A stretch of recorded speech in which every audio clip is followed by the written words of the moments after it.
앞으로 조심하세요. 나한테 이럴 수는 없어. 안녕하세요, 여러분. 오늘 제가 들려드릴 이야기는 제 인생에서 가장 고통스러웠지만 동시에 가장 중요한 전환점이 된 순간에 관한 것입니다. 본격적인 이야기 시작하기 전에 구독 눌러주시면 엄마에게 큰 힘이 돼요. 모두 건강하세요. 저는 올해 68살 순임이라고 합니다. 2년 전 일입니다. 40년을 함께한 남편이 세상을 떠났습니다. 남편은 조용하고 따뜻한 사람이었어요. 시골 마을에서 작은 농사를 지으며 평생을 살았죠. 우리 부부는 그 집에서 아들 정우를 키웠고 손주들이 놀러 올 때면 마당에서 함께 웃고 떠들던 그런 평범하지만 행복한 삶을 살았습니다. 남편이 떠난 후 저는 그 시골집에 혼자 남았어요. 빈집은 너무 쓸쓸했지만 그래도 견딜만 했습니다. 마당의 감나무도 부엌의 낡은 찬장도 거실 한쪽 구석에 오래된 장롱도 모두 남편과의 추억이 배어 있었거든요. 저는 그 집에서 남편을 그리워하며 조용히 여생을 보낼 생각이었습니다. 그런데 아들 정우가 걱정이 많았나 봐요. 주말마다 시골집으로 내려와서는 제 얼굴을 살피더니 어느 날 조심스럽게 말을 꺼냈습니다.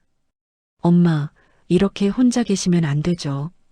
우리 집으로 올라오세요. 지영이도 엄마 오시는 거 환영한대요. 처음에는 사양했습니다. 아들 내외에게 짐이 되고 싶지 않았거든요.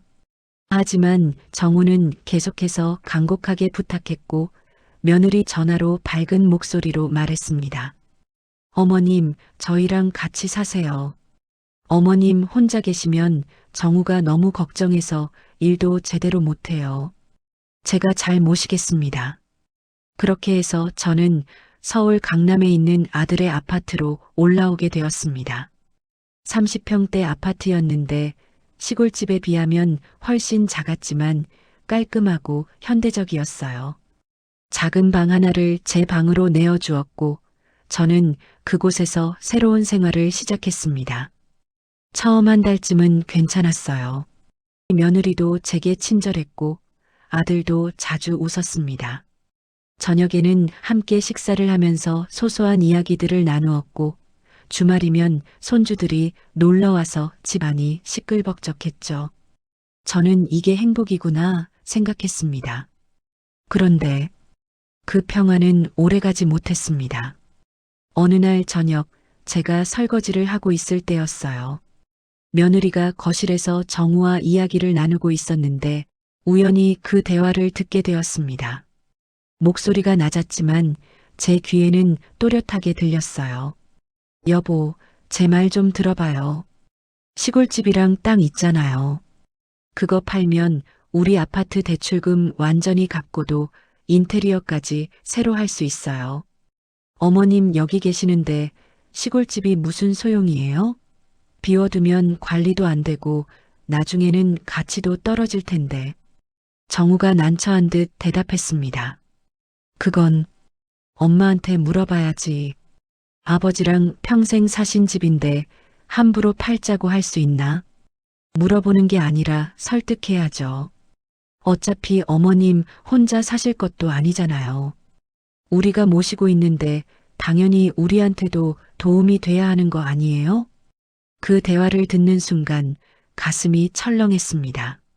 아, 그래서 저를 서울로 불렀구나. 시골집을 팔기 위해서였구나. 하지만 저는 그 생각을 애써 외면하려 했어요. 설마 며느리가 그런 의도였을까? 그냥 아들 부부의 살림을 걱정하는 마음에서 나온 말이겠지 하고요. 며칠 후 며느리가 본격적으로 말을 꺼냈습니다. 정우가 회사에 간 오후였어요. 며느리는 제게 차를 한 잔 따라주며 부드럽게 말했습니다. 어머님, 시골집 말인데요. 관리도 안 되고 있고 빈집으로 놔두면 나중에 문제도 많이 생긴다고 하더라고요. 그냥 지금 팔아서 우리 집 대출 정리하고 어머님 앞으로도 좀 모셔두면 나중에 병원비나 필요한데 쓰실 수 있잖아요. 저는 고개를 저었습니다. 지영아, 그 집은 못 팔아. 그 집은 내 시아버지랑 내가 젊었을 때부터 일궈온 곳이야. 마당에 감나무도 우리가 심었고 장독대도 우리가 놓았어. 정우가 태어나서 자란 집이기도 하고 그 집에는 우리 가족의 역사가 다 들어있단다. 하지만 어머님, 이제 그 집에 사실 것도 아니잖아요. 추억은 마음속에 간직하시면 되죠. 지영아, 추억은 그냥 마음에만 있는 게 아니야. 그 공간이 있어야 해. 내가 힘들 때 돌아갈 수 있는 그런 곳이 필요한 거야. 제 말이 단호했던 것 같아요. 며느리의 얼굴이 순간 굳어지는 게 보였습니다. 하지만 그날은 더 이상 아무 말도 하지 않았어요. 그 후로 분위기가 달라지기 시작했습니다. 며느리는 제게 예전처럼 따뜻하게 대하지 않았어요. 식사 준비를 할 때도 제 몫은 대충 차려놓고 말을 걸어도 짧게 대답하거나 아예 대답을 안 할 때도 있었습니다. 정우가 집에 있을 때는 달랐어요. 그럴 때는 며느리가 다시 밝은 얼굴로 제게 말을 걸고 친절하게 대했습니다. 하지만 정우가 없을 때는 저는 그 집에서 점점 투명 인간이 되어가는 느낌이었어요. 정우가 2주간 지방 출장을 가게 된 날이었습니다. 아들은 걱정스러운 얼굴로 저를 보며 말했어요. 엄마, 제가 출장 다녀올 동안 불편하신 거 있으면 지영이한테 말씀하세요. 둘이서 잘 지내시고. 저는 괜찮다고 잘 다녀오라고 했습니다. 하지만 속으로는 불안했어요. 정우가 없는 2주를 어떻게 버텨야 할까? 아들이 떠나자마자 며느리의 태도는 180도 달라졌습니다. 아침 식사도 자기 것만 차려 먹고 출근했어요. 저는 혼자 냉장고를 뒤져 간단하게 죽을 끓여 먹었습니다. 저녁도 마찬가지였어요. 며느리는 늦게 들어와서 자기 방으로 들어가 버리고 저한테는 말 한마디 건네지 않았습니다. 며칠이 그렇게 지나갔어요. 저는 그 집에서 숨 쉬는 것조차 조심스러웠습니다. 거실에 나가 있으면 며느리가 불편한 표정을 짓기 때문에 주로 제 방에만 있었어요. 텔레비전 소리도 작게 낮추고 화장실 갈 때도 며느리 눈치를 봤습니다. 일주일쯤 지난 어느 날 저녁이었어요. 저는 배가 고파서 주방에 나가 간단하게 라면을 끓였습니다. 그런데 냄비를 꺼내다가 그만 선반 위에 있던 접시를 건드리고 말았어요. 접시는 바닥으로 떨어져 산산조각이 났습니다. 아! 저는 깜짝 놀라 주저앉았어요. 깨진 접시 조각들을 보며 가슴이 철렁했습니다. 그 접시는 며느리가 얼마 전에 백화점에서 산 수입산 도자기였거든요. 한 장에 몇만 원씩 한다고 자랑하던 게 기억났어요. 황급히 조각들을 주우려는데 방에서 며느리가 나왔습니다. 뭐 하세요? 차가운 목소리였어요. 저는 떨리는 손으로 조각들을 주우며 말했습니다. 미안해, 지영아. 내가 실수로. 깨진 건 내가 다시 사줄게. 그게 문제가 아니잖아요. 며느리의 목소리가 점점 높아졌습니다. 어머님, 제가 분명히 말씀드렸죠? 같이 살 거면 최소한 저희한테 피해는 주지 마셔야 한다고요. 그 시골집도 팔지 않으시고 여기서 눈치만 보시면서 대체 뭘 하시려는 거예요? 지영아, 그건 어머님이 여기 계시는 게 저희한테 얼마나 부담인지 아세요?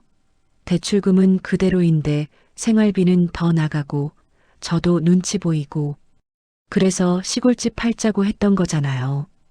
근데 그것도 안 된다고 하시면서 여기는 왜 계세요? 나도 아들이 걱정되어서. 아들 걱정? 정말 아들 걱정되시면 우리 살림의 보탬이라도 되셔야죠. 그 순간 며느리가 제게로 성큼성큼 다가왔습니다. 저는 본능적으로 뒤로 물러섰지만 며느리의 손이 이미 제 뺨을 향해 날아왔어요. 짝! 뺨을 맞은 순간 세상이 멈춘 것 같았습니다. 귀에서 윙하는 소리가 났고 뺨이 화끈거렸어요. 하지만 육체적인 아픔보다 더 큰 건 정신적인 충격이었습니다. 제 며느리가 저를 때렸습니다. 저는 그 자리에 얼어붙어 며느리를 바라봤어요. 며느리도 자신이 한 행동의 순간 놀란 표정을 지었지만 곧 차갑게 돌아섰습니다. 앞으로 조심하세요. 그 말만 남기고 며느리는 자기 방으로 들어가 버렸어요. 저는 바닥에 주저앉아 떨리는 손으로 뺨을 만졌습니다. 아팠어요. 많이 아팠어요. 하지만 그보다 더 아픈 건 마음이었습니다. 그 뺨은 단순히 때린 것이 아니었어요. 그건 당신은 우리에게 짐일 뿐이다라는 잔인한 선고였습니다. 당신은 여기 있을 자격이 없다는 차갑고 명확한 메시지였어요. 저는 한참을 그렇게 앉아 있었습니다. 깨진 접시 조각들을 바라보며 제 인생도 저 조각들처럼 산산이 부서진 것 같았어요. 남편과의 추억을 지키려 했던 제 마음이 결국 저를 이런 고통 속으로 몰아넣었습니다. 그날 밤 저는 방에 들어가 거울을 봤어요. 뺨에는 손가락 자국이 선명하게 남아 있었습니다. 붓기도 조금 올라와 있었고요. 저는 화장대 서랍을 열어 파운데이션을 꺼냈습니다. 그리고 아주 두껍게 그 흔적을 가렸어요. 아들한테는 말할 수 없었습니다. 정우가 알면 가정이 파탄날 게 뻔했어요. 아들은 저를 사랑하지만 동시에 아내도 사랑합니다. 그 사이에서 갈등하게 만들고 싶지 않았어요. 그리고 솔직히 부끄러웠습니다. 68살의 나이에 며느리한테 뺨을 맞았다는 사실이 너무나 수치스러웠어요. 이 나이까지 살면서 이런 모욕을 당할 줄은 몰랐습니다. 그날 밤 저는 잠을 이루지 못했어요. 천장을 바라보며 생각했습니다. 내가 여기 있는 게 맞나? 아들을 위한다는 명목으로 합가했지만 결국 며느리한테는 짐이었던 거구나. 제 선택이 잘못된 걸까? 머릿속이 복잡했습니다. 시골집으로 돌아갈까? 아니면 이대로 참고 살까? 하지만 어느 쪽도 정답이 아닌 것 같았어요. 그렇게 긴 밤이 지나갔습니다. 그리고 그 뺨은 제 인생의 전환점이 되었습니다. 아직 저는 몰랐어요. 그 고통스러운 순간이 결국 저를 자유롭게 해줄 거라는 것을요. 이틀이 지났습니다. 정우가 출장에서 돌아오는 날이었어요. 저는 아침부터 긴장했습니다. 뺨의 멍은 아직 완전히 가시지 않았거든요. 거울을 보며 또다시 파운데이션을 두껍게 발랐습니다. 그리고 스카프로 목을 감싸 자연스럽게 턱선을 가렸어요. 정우가 현관문을 열고 들어왔을 때 저는 제 방에 있었습니다. 아들의 밝은 목소리가 들렸어요. 엄마, 다녀왔어요. 엄마 어디 계세요? 응, 여기 있다. 저는 최대한 평온한 목소리로 대답하며 방문을 열었습니다.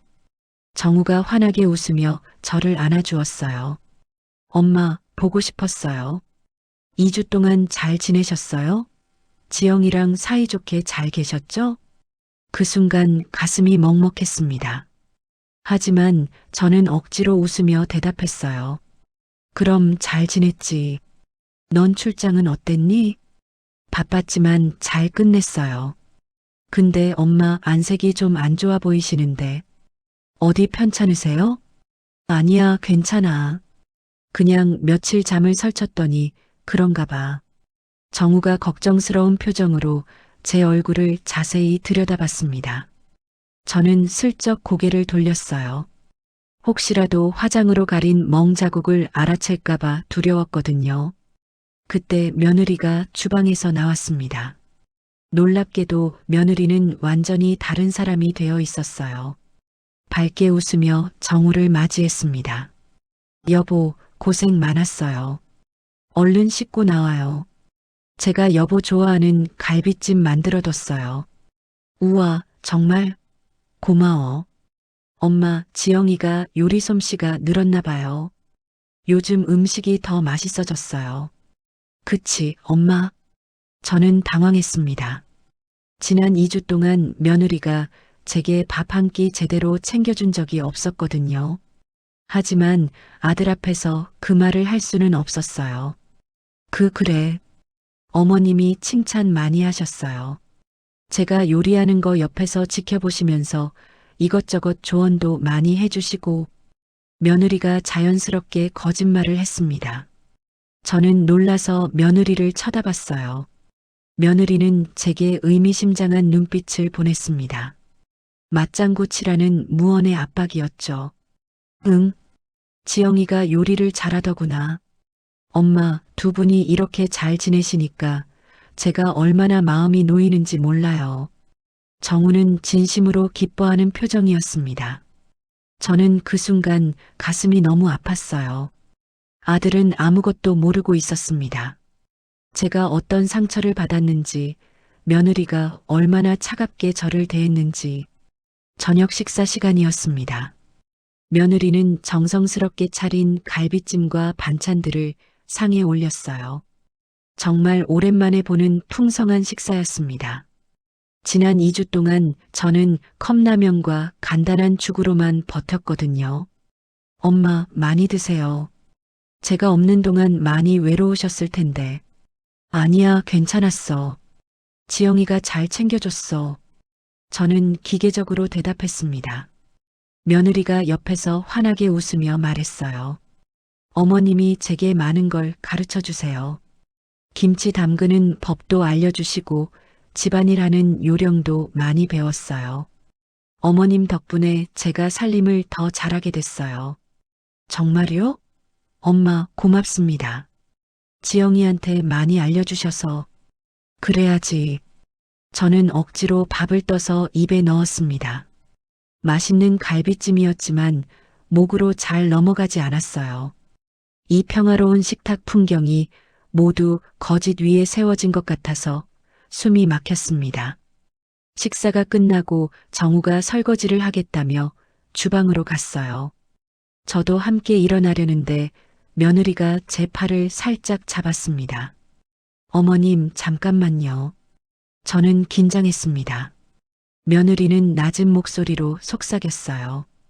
어머님, 제가 그날 한 일 너무 화가 나서 그랬어요. 하지만 정우한테는 절대 말하시면 안 돼요. 우리 둘만의 비밀로 해요. 지영아, 너는 어머님도 아시잖아요. 남편 잃고 나서 어머님 건강 때문에 합가한 거. 정우가 얼마나 어머님 걱정하는지. 괜히 이런 일로 정우 마음 아프게 하고 싶지 않으시죠? 그건 협박이었습니다. 조용하지만 명확한 협박이었어요. 제가 만약 아들에게 사실을 말하면 아들이 상처받을 거라고, 가정이 파탄날 거라고 말하고 있었습니다. 어머님이 똑똑하신 분이니까 잘 아실 거예요. 우리 셋이 평화롭게 지내는 게 제일 좋은 거죠. 그러니까 앞으로도 정우 앞에서는 우리가 잘 지낸다고, 서로 의지한다고 그렇게 말씀해 주세요. 저는 아무 대답도 할 수 없었습니다. 며느리는 제 침묵을 동의로 받아들인 듯 만족스러운 표정으로 주방으로 향했어요.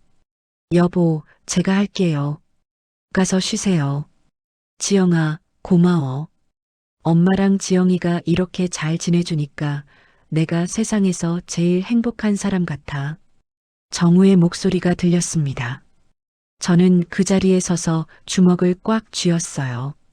아들의 행복이 제가 맞은 뺨 위에, 제가 삼킨 눈물 위에 세워져 있다는 게 너무나 고통스러웠습니다. 그날 밤 정우가 제 방에 들어왔습니다. 엄마, 자기 전에 인사하러 왔어요. 그래, 들어오렴. 정우는 제 침대 옆에 앉았습니다. 어렸을 적처럼 제 손을 잡았어요. 엄마, 제가 없는 동안 많이 외로우셨죠? 미안해요. 아니야, 괜찮았어. 지영이가 엄마를 잘 모신다고 해서 정말 다행이에요. 솔직히 처음에는 좀 걱정했거든요. 며느리와 시어머니가 같이 사는 게 쉬운 일은 아니잖아요. 근데 두 분이 이렇게 잘 지내시니까 진짜 감사해요. 정우의 눈에는 진심이 가득했습니다. 저는 그 순간 울컥했어요. 아들에게 진실을 말하고 싶었습니다. 사실은 며느리가 나를 때렸다고, 2주 동안 투명인간처럼 살았다고. 하지만 말할 수 없었습니다. 아들의 저 행복한 얼굴을, 저 평화로운 미소를 깨뜨릴 수 없었어요. 엄마, 아프신 데 없으시죠? 얼굴이 좀 붓고 피곤해 보이시는데. 잠을 못 자서 그래. 나이 들면 잠이 안 와. 그러시면 안 되는데. 내일 병원 모시고 갈까요? 아니야, 괜찮아. 며칠 푹 쉬면 나아질 거야. 정우는 제 손을 꼭 잡았습니다. 엄마랑 지영이가 서로 의지하고 사는 모습 보니까 제가 너무 든든해요. 앞으로도 오래오래 건강하게 우리 셋이 같이 살아요. 약속이에요. 그래. 정우가 나간 후 저는 이불을 뒤집어 쓰고 조용히 울었습니다. 소리를 내면 안 됐거든요. 아들이 듣거나 며느리가 듣거나 어느 쪽도 원하지 않았습니다. 그날 밤늦게 저는 화장실에 가려고 방문을 열었습니다. 그런데 복도에서 며느리와 마주쳤어요. 며느리는 찬물을 마시고 있었습니다. 우리는 잠시 서로를 바라봤습니다. 며느리가 낮은 목소리로 말했어요. 어머님, 잘하셨어요. 정우가 행복해 보이죠? 이게 우리 모두를 위한 거예요. 지영아, 어머님도 편하시잖아요. 정우가 돌아왔으니까 이제 다시 예전처럼 식사도 같이 하고 그럴 수 있어요. 어머님이 협조만 잘해주시면 우리 모두 편하게 살 수 있어요. 나는 제가 뭐요? 어머님을 때렸다고요? 그건 어머님이 저를 화나게 해서 그런 거잖아요. 시골집만 팔아주시면 이런 일도 없었을 텐데. 며느리는 전혀 미안해하지 않았습니다. 오히려 제 잘못이라고 말하고 있었어요. 앞으로는 그런 일 없을 거예요. 어머님이 말씀 잘 들으시면요. 정우 앞에서는 우리가 친하게 지내는 척, 서로 아끼는 척, 그렇게 하면 돼요. 어렵지 않죠? 저는 대답할 수 없었습니다. 며느리는 빈 컵을 싱크대에 놓고 제 옆을 지나쳐 갔어요. 그날 이후 며칠간 정우가 집에 있는 동안은 모든 게 평화로웠습니다.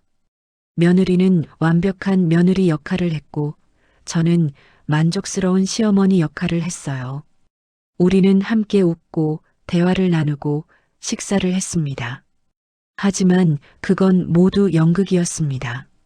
무대 위의 배우들처럼 우리는 각자의 역할을 완벽하게 수행했어요. 정우만 몰랐습니다. 우리의 웃음 뒤에 숨겨진 침묵을, 우리의 평화 아래 깔린 폭력을. 저는 그 시간이 너무나 고통스러웠습니다. 아들의 웃음은 따뜻했지만 제게는 철창처럼 느껴졌어요. 저는 그 웃음을 지키기 위해 침묵해야 했고 그 평화를 위해 제 상처를 감춰야 했습니다. 밤마다 저는 뺨을 만지며 생각했어요. 이게 정말 맞는 걸까? 아들의 행복을 위해 제가 이렇게 살아야 하는 걸까? 그리고 점점 깨달았습니다. 이건 행복이 아니라고. 이건 제 인생이 아니라고. 저는 변화가 필요했습니다. 이 집을 떠나야 한다고, 제 인생을 되찾아야 한다고 말이에요. 하지만 아직 그 용기가 나지 않았습니다. 저는 그저 하루하루를 버텼어요. 언젠가는 답을 찾을 수 있을 거라고 희망하면서요. 며느리에게 뺨을 맞은 후 저는 달라지기 시작했습니다. 아니, 정확히는 무너지기 시작했어요. 겉으로는 아무렇지 않은 척했지만 속으로는 천천히 부서지고 있었습니다. 밤에 잠을 잘 수가 없었어요. 눈을 감으면 며느리가 저를 때리던 그 순간이 계속 떠올랐습니다. 그 차가운 눈빛, 그 날카로운 목소리, 그리고 뺨에 닿았던 손의 느낌이 생생했어요. 새벽 2, 3시까지 천장만 바라보다가 겨우 1~2시간 눈을 붙이고는 했습니다. 밥맛도 없었어요. 며느리가 차려주는 식사를 받아 먹으면서도 목으로 넘기기가 힘들었습니다. 뭘 먹어도 모래를 씹는 것 같았어요. 일주일 사이에 체중이 3kg나 빠졌습니다. 정우는 제 변화를 눈치챘습니다. 엄마, 요즘 많이 안 드시네요. 어디 편찮으신 거 아니에요? 아니야, 괜찮아. 원래 나이 들면 밥맛이 없어진다더라. 그래도 이렇게 갑자기 마르시면 안 되는데. 병원 가보실래요? 정말 괜찮아. 걱정하지 마. 하지만 괜찮지 않았습니다. 저는 하루하루가 힘들었어요. 아침에 일어나는 것조차 버거웠고 거울을 보면 낯선 사람이 서 있는 것 같았습니다. 눈가에 검은 그림자가 드리워져 있고 뺨은 움푹 들어갔고 입꼬리는 처져 있었어요. 어느 날 오후였습니다.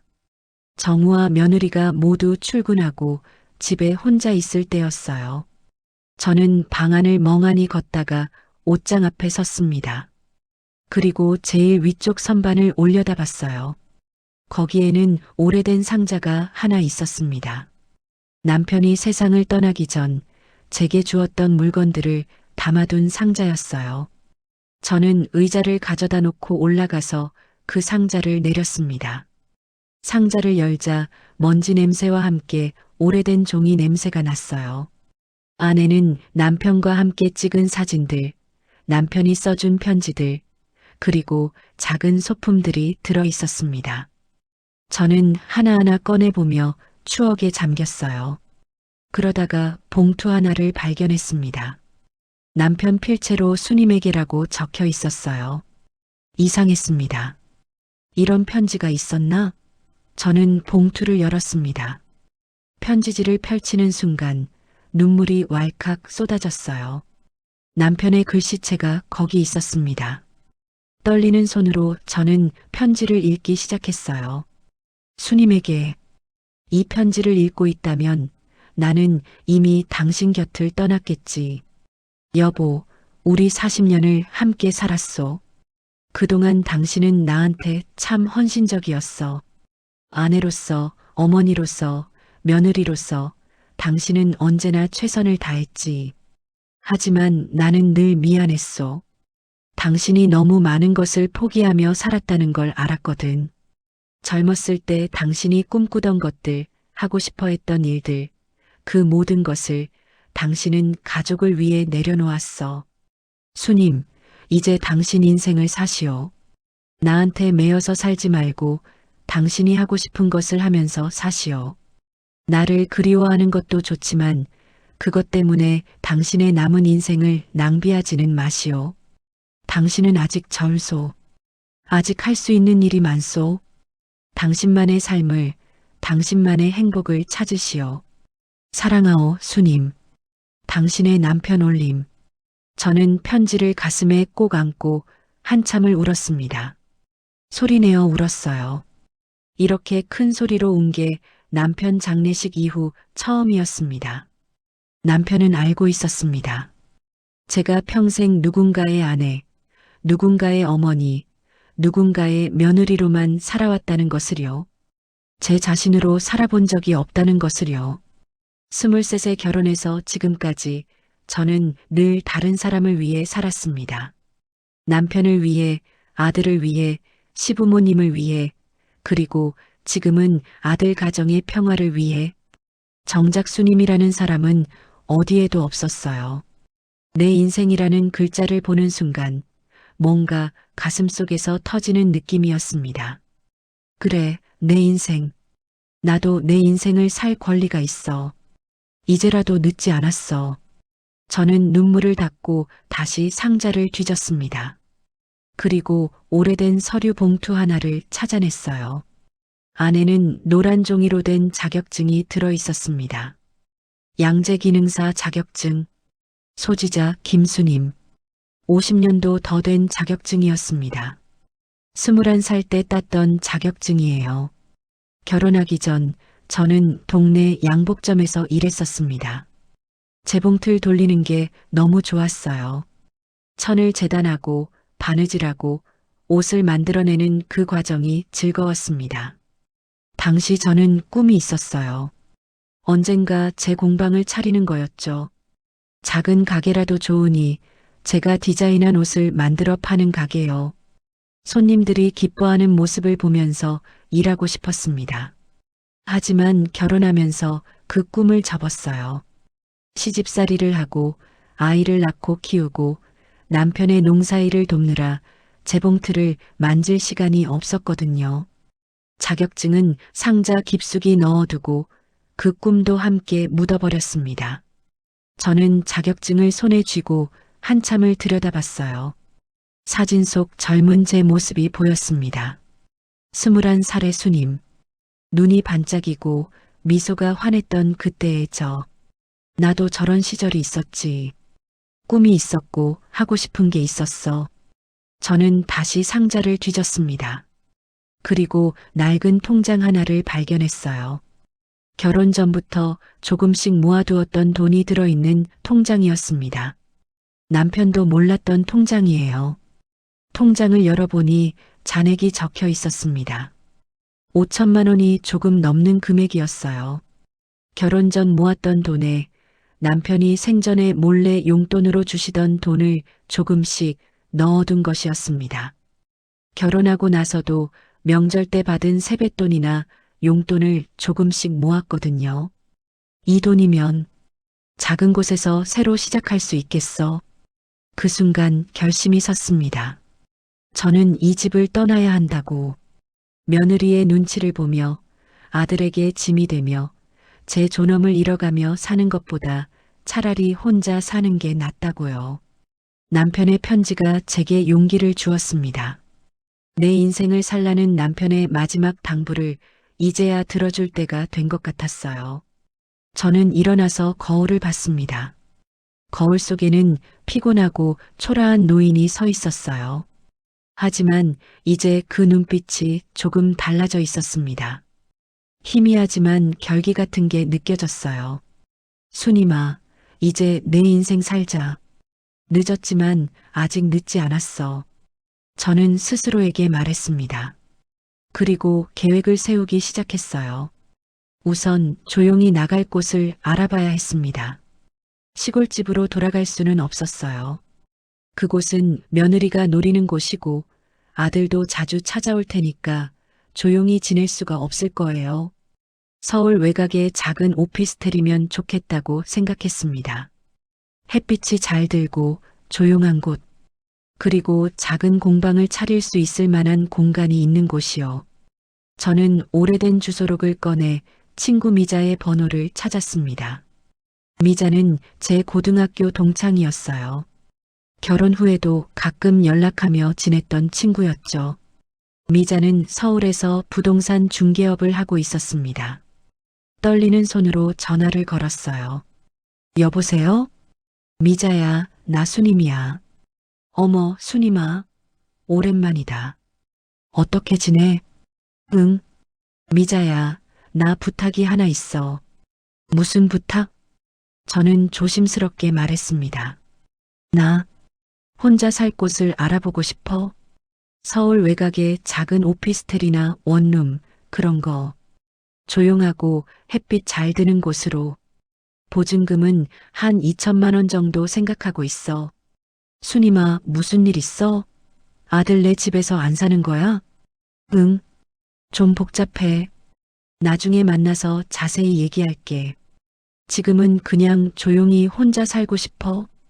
아무한테도 말하지 말고 나 좀 도와줘. 미자는 잠시 침묵하더니 조용히 대답했습니다. 알았어, 순임아. 내가 좋은 곳 알아볼게. 며칠만 기다려. 고마워, 미자야. 전화를 끊은 후 저는 한숨을 깊게 쉬었습니다. 첫걸음을 뗀 것입니다. 무서웠지만 동시에 뭔가 가슴이 뛰기 시작했어요. 그날 밤 저는 오랜만에 편안하게 잠들었습니다. 꿈을 꿨어요. 작은 공방에서 재봉틀을 돌리는 꿈이었습니다. 창밖으로는 햇빛이 쏟아져 들어오고 제가 만든 옷이 걸려 있었어요. 그리고 젊은 시절의 제가 환하게 웃고 있었습니다. 꿈에서 깨어났을 때 제 뺨에는 눈물이 흐르고 있었습니다. 하지만 그건 슬픔의 눈물이 아니었어요. 희망의 눈물이었습니다. 며느리의 그 뺨은 저를 아프게 했지만 동시에 저를 깨웠습니다. 50년 가까이 잠들어 있던 수님이라는 사람을 깨운 것이었어요. 이제 저는 압니다. 이 집을 떠나는 것은 도망이 아니라고. 이건 제 인생을 되찾기 위한 용기라고요. 미자에게 전화한 지 사흘이 지났습니다. 그동안 저는 최대한 평범하게 행동하려고 애썼어요. 정우와 며느리 앞에서는 아무 일 없는 것처럼 웃고 식사하고 대화를 나누었습니다. 하지만 속으로는 조용히 제 인생의 새로운 장을 준비하고 있었어요. 어느 날 오후 제 핸드폰이 울렸습니다. 미자였어요. 저는 얼른 방문을 닫고 작은 목소리로 전화를 받았습니다. 여보세요, 미자야? 수님아, 나야. 괜찮은 곳 찾았어. 정말? 응. 서울 외곽 경기도 경계 쪽인데 조용한 주택가에 있는 작은 오피스텔이야. 20평 정도 되고 햇빛도 잘 들어. 1층이라서 작은 공방 차리기에도 좋을 것 같더라고. 보증금 1,800에 월세 50만 원인데 어때? 미자야. 고마워. 그 정도면 딱 좋겠어. 그런데 수님아, 정말 괜찮은 거야? 내가 무슨 일 있는지 대충 짐작은 가는데.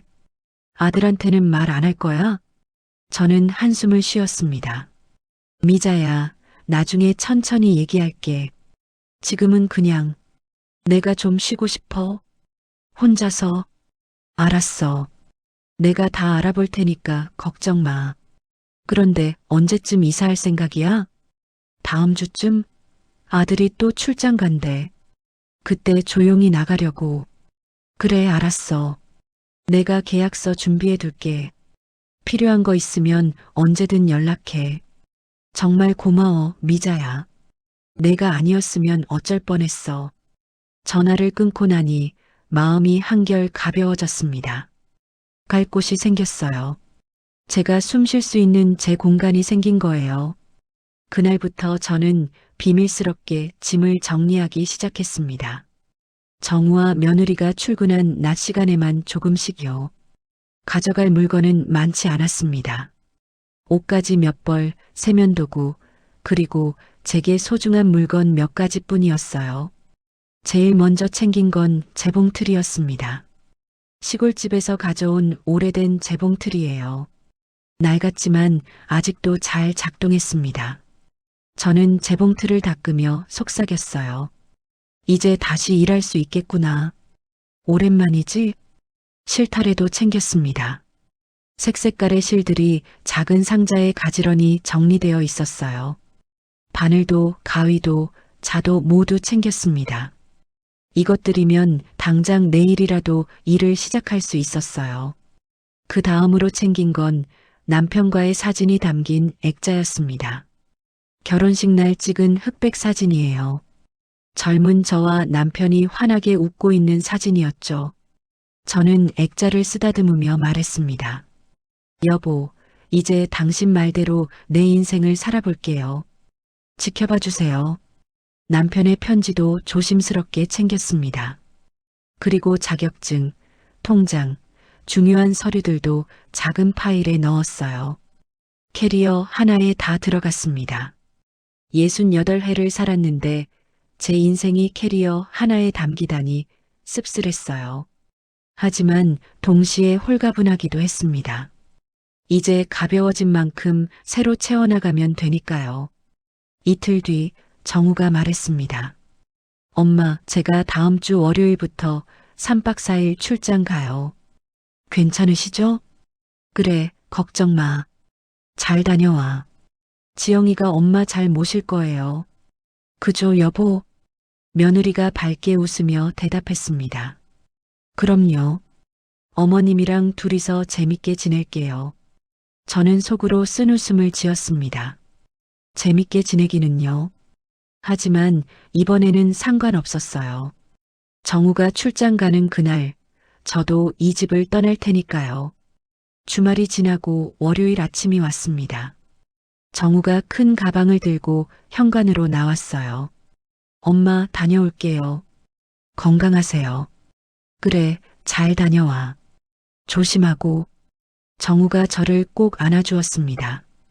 저는 아들의 따뜻한 체온을 느끼며 눈시울이 뜨거워졌어요. 언제 다시 이렇게 안아볼 수 있을까? 엄마, 왜 그러세요? 눈물 나려고 하시는 거 아니에요? 아니야, 바람이 불어서 그래. 어서 가. 정우가 나가고 며느리도 출근 준비를 했습니다. 화장을 하고 옷을 갈아입고 가방을 챙겼어요. 현관으로 나가면서 저를 흘끗 보더니 말했습니다. 어머님, 저녁은 알아서 드세요. 저 오늘 회식 있어서 늦을 거예요. 그래, 알았어. 아, 그리고 정우 없다고 이상한 생각하지 마세요. 제가 퇴근하면 다 알 수 있으니까. 마지막까지 경고를 하는군요. 하지만 저는 조용히 고개만 끄덕였습니다. 며느리가 문을 닫고 나가는 소리가 들렸어요. 저는 잠시 그 자리에 서 있었습니다. 그리고 깊게 숨을 들이마셨어요. 드디어 때가 왔습니다. 미자에게 전화를 걸었습니다. 미자야, 나야. 오늘 나갈게. 알았어, 순이마. 내가 2시쯤 차 가지고 갈게. 짐 옮기는 거 도와줄게. 고마워, 미자야. 저는 캐리어를 꺼내고 마지막으로 방을 둘러봤습니다. 짧았지만 많은 일이 있었던 공간이에요. 행복했던 순간도 있었고 고통스러웠던 순간도 있었습니다. 하지만 이제 떠날 시간입니다. 저는 거실로 나가 식탁 위에 편지 한 통을 올려놓았습니다. 아들에게 쓴 편지예요. 정우야, 엄마는 친구 미자가 건강이 좀 안 좋다고 해서 당분간 미자네 가서 지내려고 한다. 미자도 혼자 사는데 서로 의지하며 지내면 좋을 것 같구나. 너희들 살림에 방해되지 않게 조용히 나간다. 걱정하지 말고 너희끼리 잘 지내거라. 엄마는 괜찮으니까 너무 신경 쓰지 마. 핸드폰은 가지고 갈 테니 필요하면 연락해라. 엄마가 편지를 쓰면서 눈물이 계속 났습니다. 아들에게 진실을 말하지 못하는 게 너무 미안했어요. 하지만 이게 최선이라고 생각했습니다. 편지 옆에는 며느리가 좋아하던 비싼 찻잔 세트를 올려놓았습니다. 시골집에서 가져온 것인데 며느리가 탐내던 거였어요. 그리고 작은 봉투 하나를 더 놓았습니다. 안에는 100만 원이 들어 있었어요. 그동안 신세진 것에 대한 작은 마음이었습니다. 2시가 되자 미자가 도착했습니다. 저는 현관문을 열고 미자를 맞았어요. 순이마. 미자는 저를 보자마자 눈물을 글썽였습니다. 제가 얼마나 많이 마르고 지쳤는지 보였나 봐요. 미자야, 울지 마. 나 괜찮아. 오히려 지금 마음이 홀가분해. 순이마, 정말 이렇게 가는 거 맞아? 아들한테 말하고 가는 게 낫지 않아? 아니야. 이게 맞아. 나중에 다 설명할게. 지금은 조용히 가고 싶어. 미자가 제 캐리어를 들어주었습니다. 저는 마지막으로 집안을 둘러봤어요. 거실, 부엌, 복도, 그리고 제가 지냈던 작은 방. 안녕. 저는 조용히 인사했습니다. 이 집에, 이곳에서의 제 삶에 엘리베이터를 타고 내려가는데 가슴이 두근거렸습니다. 무서우면서도 설렜어요. 새로운 시작이 기다리고 있었으니까요. 차를 타고 이동하는 동안 미자가 물었습니다. 순이마, 정말 무슨 일 있었던 거야? 며느리가 널 괴롭혔어?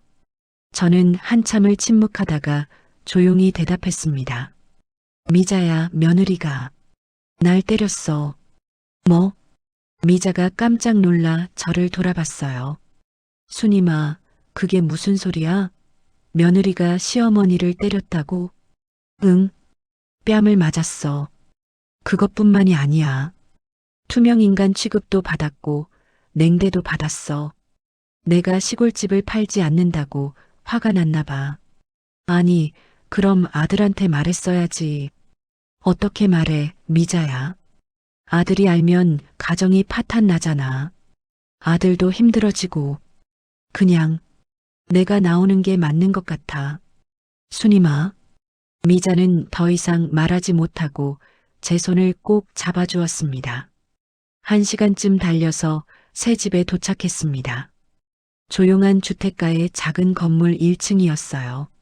문을 열고 들어가니 깨끗한 원룸이 나왔습니다. 햇빛이 창문으로 쏟아져 들어오고 공기도 신선했어요. 여기야, 순임아. 어때? 미자야. 좋아. 정말 좋아.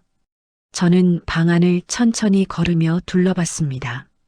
작은 부엌, 화장실, 그리고 넓은 거실 겸 침실. 구석에는 작은 작업 공간도 있었어요. 저기 구석에 재봉틀 놓으면 딱 좋겠다. 그치? 응, 그래. 완벽해. 저는 창문을 열었습니다. 바람이 불어왔어요. 강남 아파트에서는 느낄 수 없었던 자유로운 바람이었습니다. 미자가 짐을 풀도록 도와주었어요. 재봉틀을 구석에 놓고 옷들을 옷장에 걸고 남편 사진을 책상 위에 놓았습니다. 그러고 나니 정말 제 공간이 된 것 같았어요. 순임아, 당분간 내가 자주 올게. 혼자 있으면 외로울 테니까. 고마워, 미자야. 내가 아니었으면 정말 어떻게 했을지 몰라. 친구 좋다는 게 이런 거지. 필요한 거 있으면 언제든 연락해.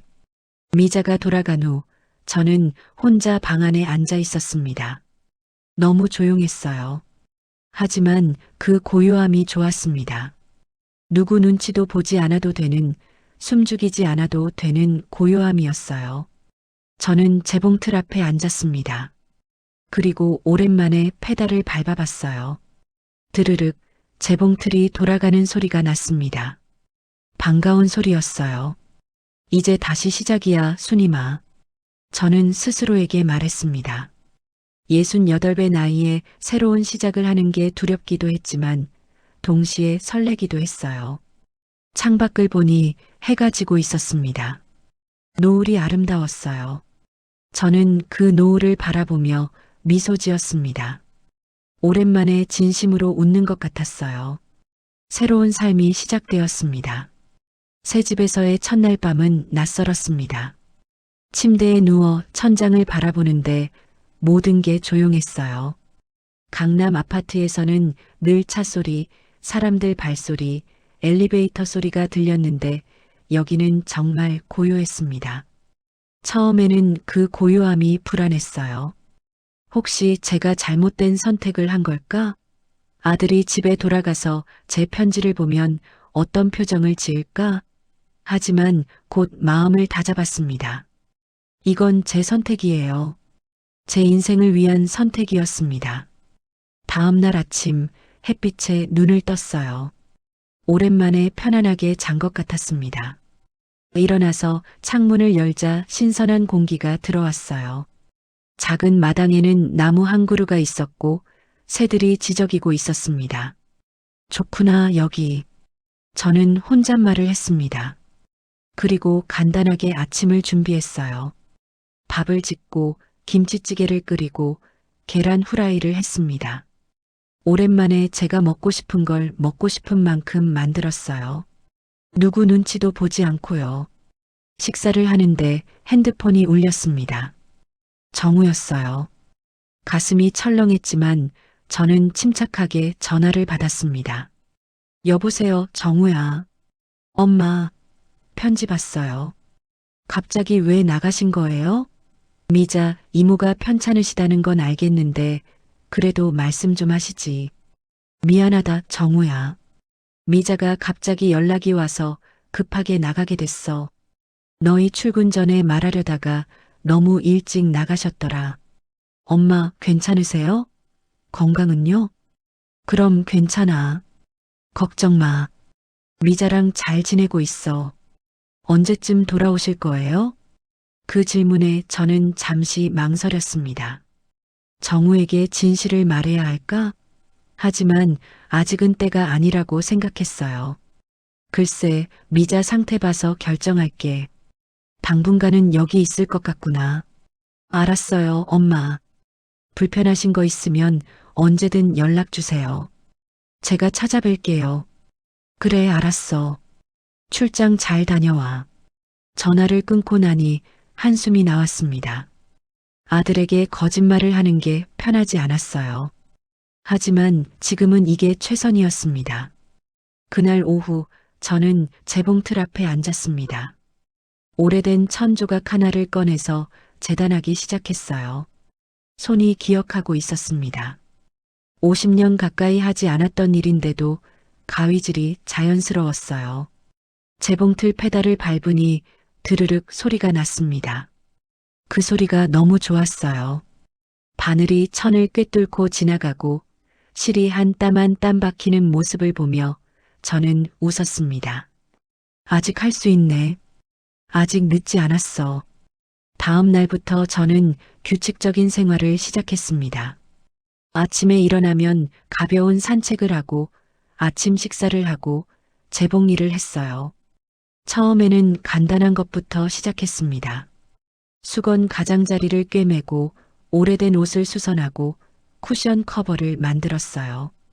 일주일쯤 지났을 때 미자가 찾아왔습니다. 순이마, 어떻게 지내? 적응 좀 됐어? 응, 미자야. 너무 좋아. 이렇게 편한 게 오랜만이야. 얼굴이 많이 밝아졌다. 처음 봤을 때보다 훨씬 좋아 보여. 그래, 나도 그런 것 같아. 여기 오니까 숨통이 트이는 것 같아. 미자가 제 작업실을 둘러봤습니다. 와, 벌써 이렇게 많이 만들었어? 순이마, 솜씨 좋은데? 이거 팔 수 있겠어. 에이, 설마. 이건 그냥 연습용이야. 아니야, 진짜 괜찮아. 요즘 수제 제품 인기 많거든. 특히 나이 드신 분들이 정성스럽게 만든 거 좋아해. 내가 아는 작은 공방 카페가 있는데 거기 가면 이런 거 위탁 판매도 하고 그래. 한번 가볼래? 정말? 그런 곳이 있어?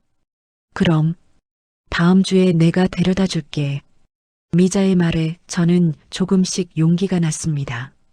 정말 제가 만든 물건을 팔 수 있을까? 누군가 제 손길이 담긴 물건을 사줄까? 보름쯤 지났을 때였습니다. 정우에게서 다시 전화가 왔어요. 엄마, 저 내일 출장해서 돌아가요. 엄마 좀 뵙고 싶은데 주소 좀 알려주시면 안 돼요? 순간 당황했습니다. 아들이 오면 모든 게 들통날 텐데. 정우야, 미자네는 좀 복잡해서 엄마가 나중에 너희 집으로 갈게. 엄마, 혹시 뭐 숨기시는 거 아니에요? 목소리가 이상한데. 아니야, 괜찮아. 정말이야. 엄마, 사실 지영이가 이상한 얘기를 하더라고요. 무슨 얘기? 엄마가 그냥 나가신 게 아니라 저희랑 같이 사는 게 힘드셔서 나가신 거 아니냐고요. 지영이가 엄마한테 잘못한 게 있다면서 미안해 하던데. 저는 헛웃음이 나왔습니다. 며느리가 지금 무슨 연극을 하는 건가요? 정우야, 그런 거 아니야. 엄마는 정말 미자를 돕기 위해 나온 거야. 너무 걱정하지 마. 하지만 정우는 납득하지 못하는 것 같았어요. 엄마, 제가 주말에 꼭 찾아뵐게요. 주소 보내주세요. 저는 더 이상 거절할 수 없었습니다. 알았어, 정우야. 주말에 오렴. 전화를 끊고 나니 한숨이 나왔습니다. 결국 아들과 마주해야 하는군요. 진실을 말해야 할 시간이 온 것 같았습니다. 한 달이 지났습니다. 그동안 저는 꽤 많은 물건을 만들었어요. 쿠션 커버, 토트백, 앞치마, 파우치까지. 미자가 소개해준 공방 카페에 가져갔더니 주인분이 무척 좋아하셨습니다. 어머님, 솜씨가 정말 좋으시네요. 이거 위탁 판매하실래요? 저희가 수수료 20%만 가져가고 나머지는 다 드릴게요. 정말요? 제가 만든 걸 누가 사줄까요? 당연하죠. 요즘 이런 정성스러운 수작업 제품 찾는 분들 많아요. 일주일 후 제가 만든 토트백이 팔렸다는 연락을 받았습니다. 처음으로 제 손으로 만든 물건이 팔린 거예요. 돈은 많지 않았습니다. 3만 원. 하지만 그 3만 원이 너무 뿌듯했어요. 내가 돈을 벌었어. 내 손으로. 저는 기뻐서 혼자 웃었습니다. 68배 나이에 새로운 일을 시작해서 돈을 번 거예요. 그날 저녁 저는 남편 사진 앞에 앉았습니다. 여보, 봤어요? 나도 할 수 있어요. 늦었지만 아직 늦지 않았어요. 당신 말이 맞았어요. 내 인생을 사는 게 이렇게 기쁜 거였네요. 그런데 그날 밤 미자에게서 급한 전화가 왔습니다.